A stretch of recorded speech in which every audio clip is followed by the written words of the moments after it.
Greetings. It is December 6th. Halfway around the world in the United Arab Emirates is COP28, which is the 36th international meeting about climate change in the last 44 years. If there were a benevolent pro-social alien observer landed on Earth, and he looked at when these meetings were, and he looked at the CO2 in the atmosphere, he could plausibly conclude that it was these meetings themselves that were causing emissions to rise. What's going on? We are social primates. We're also predators. And we can only state things that are socially acceptable to the higher status people around us for risk of losing our jobs, our reputation, the social influence that we have. There was a famous study called A Smoke Under the Door that 75% of people would notice if there was smoke coming from under the door, for good reason, because dying in a fire is terrible. However, if they were with two Confederates and the other two people looked at the smoke and were unconcerned, 90% of humans would not report that there was smoke coming from under the door. We are that conscious and aware of social conformity.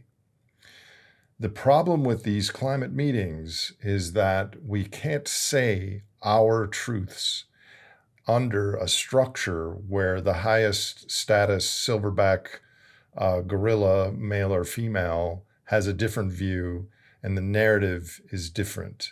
So in effect, we as a species are using social sorting mechanisms to solve physical world problems.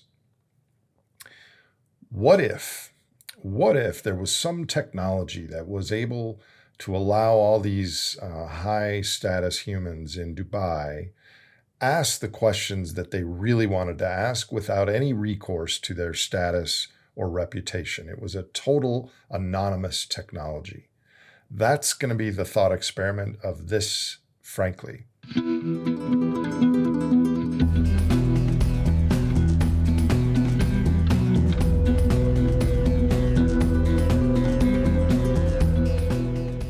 Okay, so we're in Dubai. We've conferred to the delegates that please submit your questions, pass them down the aisle.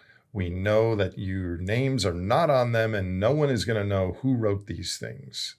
Let's see what people really have to say, caring about climate, sitting in the audience here in the United Arab Emirates. I've come up with 20 questions to contribute to this thought experiment. Okay, first, let's get right to it.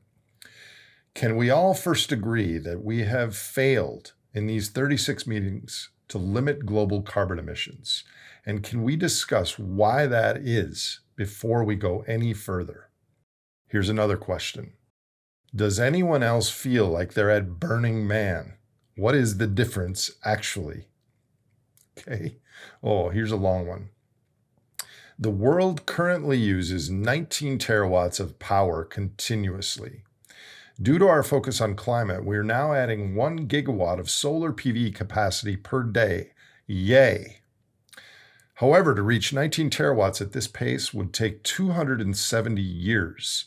Even if we could ramp up our current rate by a factor of 10 to 10 gigawatts per day, it would still take 27 years, which is also the expected lifetime of the solar equipment. So we would have to do this continuously forever for replacement. Said differently, our current 1 gigawatt a day rate of solar PV expansion manages to get 1.9 terawatt average power installed in 27 years. So we could support 10% of our current energy demand at the current breakneck rate of installation. Even were this possible, it would perpetuate a tailspin in materials and ecological consequences. Not gonna. When can we state this aloud and start realistic plans? A reasonable question. Number 4, are we here to solve the climate situation, or have these meetings evolved to maintain our social power and bootstrap our preferred cultural strategies? Here's another question. Our climate strategies are fossil fuels bad, renewables energy good. But since our most impressive agreement at the Paris Accord in 2015, we've grown renewable energy faster than we imagined. But we've also grown coal capacity by over 200 gigawatts globally. Can we have an honest conversation on why this is happening? Brian. We didn't need to have our names on this, Brian. Next question. What is our exit strategy?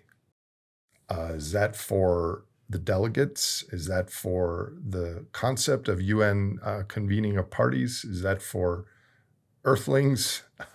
Not clear. Next question.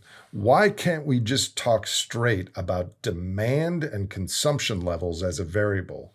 It is implied and woven into analytically sound bites, but it is taboo to say it.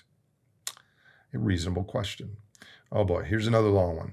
Some of the world's most honored ecologists and scientists have suggested that climate change is a symptom of a deeper problem, specifically overshoot, the ecological term for when a species or population consumes more from its habitat than the habitat can replenish, or produces a waste stream that the habitat cannot metabolize or process.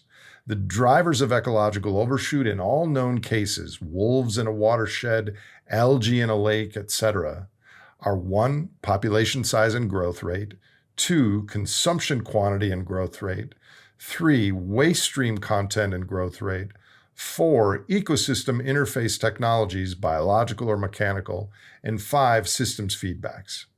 From the perspective of these drivers of overshoot, what changes can we propose human societies make to mitigate these dangerous trends, of which global heating from CO2 loading in the atmosphere is merely one? Here's another question. It's clear that the last nations' alliances with oil and military power will effectively be the last ones with world power. Would it not make sense for oil exporting nations to drastically cut back sales now rather than waiting for rationing? Or is it just a matter of the elites being able to bug out then? I don't fully understand the second part of that question.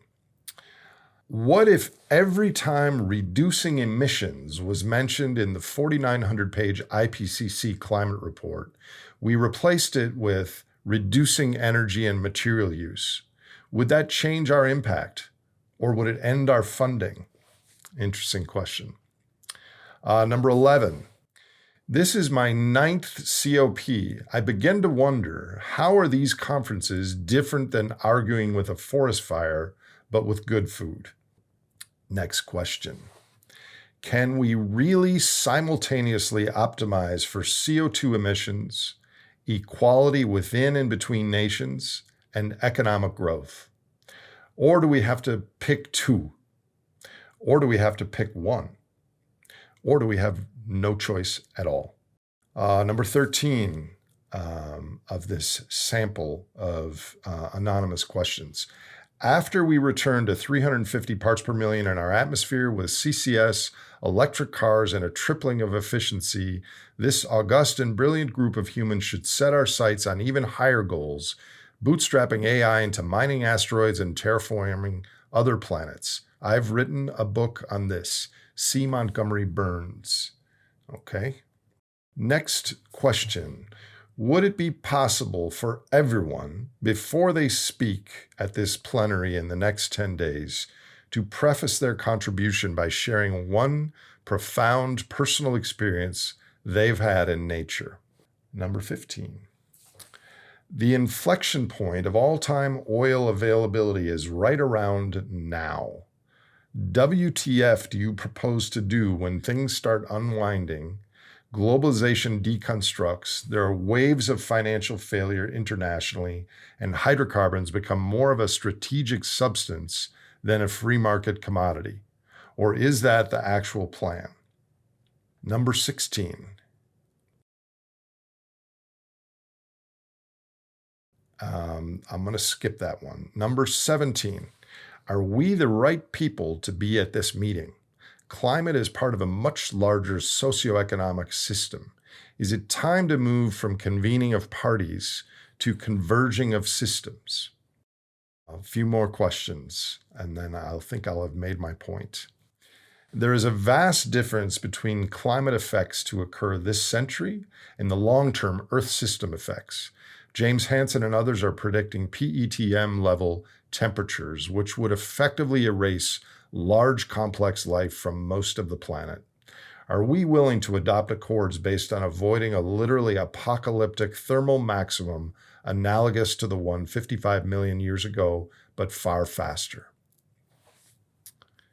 Is anyone else embarrassed to be here? Last question. Sultan Al-Jabbar has said without fossil fuels, humanity would be back to living in caves. Isn't it true that when our ancestors lived in caves, they slept there securely for 8 hours and the other 16 hours per day of free life socializing, harvesting, hunting, and playing?